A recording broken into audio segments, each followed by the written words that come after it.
You are performing this repair at your own risk. You cannot be held responsible for any injuries to yourself or damage done to your device while attempting a repair. In this video, we'll be demonstrating how to replace the glass on the iPad 2. Begin by taping over the affected areas. Here's a look at the iPad 2 with the glass removed, which we will demonstrate in a minute. But you'll want to watch out for a few spots. First, the power volume flex cable located in the upper right hand corner. If it's a 3G version, you'll have two antennas located at the top in between the central camera. Be careful on the left side of the iPad as the LCD comes very close to the edge. At the bottom of the iPad, you'll want to be careful of the home button. And most importantly, the Wi-Fi antenna, which is the most commonly torn cable while removing the glass.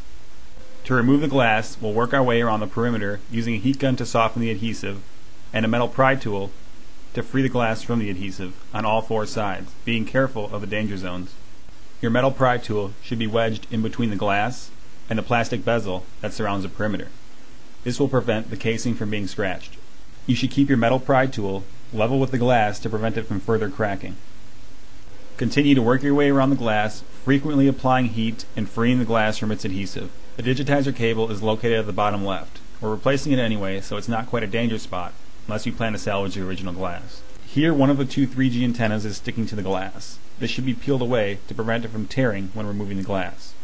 If you don't keep the glass hot enough, and more importantly, your metal pry tool level with the glass, this can happen, making the repair much more difficult. Remember that the Wi-Fi antenna will stick to the glass on the bottom right side of the iPad. With the adhesive free from the glass on all sides, we can lift out the glass towards the left like a book. Make sure no cables are stuck to the glass. Take an air canister and blow off any excess glass that's fallen on the LCD screen. Cut the digitizer cable for convenience. We'll need to salvage the home button assembly as well as the top metal camera piece, as these will be installed on our replacement glass. Clean up any excess glass and adhesive from the perimeter of the iPad. To get access to the digitizer port, we'll have to remove the LCD. There are 4 Phillips screws holding this in place. We'll carefully lift out the LCD using its screw mounts. The LCD should be open to the left, as that's the location where the LCD cable plugs into the logic board. Here's a close-up view of just how to unplug this cable. We'll use a small flathead screwdriver and pry up the small metal prong, allowing us to unplug this cable. To remove the digitizer cable, we'll start by removing a small metal bracket secured by 2 Phillips screws. We can now use a small flathead to lift up 2 black tabs so they sit in the vertical direction, releasing the tension from the cables. This is accomplished by twisting the screwdriver from underneath the center of each tab. We're then free to remove the digitizer cable. Next, adhere the metal camera bracket and both parts of the home button to the replacement glass. The digitizer cable of our replacement glass should be gently bent in the orientation shown. It's now time to plug in our new digitizer cable and carefully flip the tabs back down in the horizontal direction so they secure all cable connections. You can then reinstall the small metal bracket held in by 2 small Phillips screws. Next, plug the LCD cable into its port, flip the metal latch back down, and lock it in place. Carefully reseat the LCD in place and reinsert the 4 Phillips screws, securing it down. Before applying our adhesive, we'll want to power on our iPad and give it a full test to ensure everything is working properly.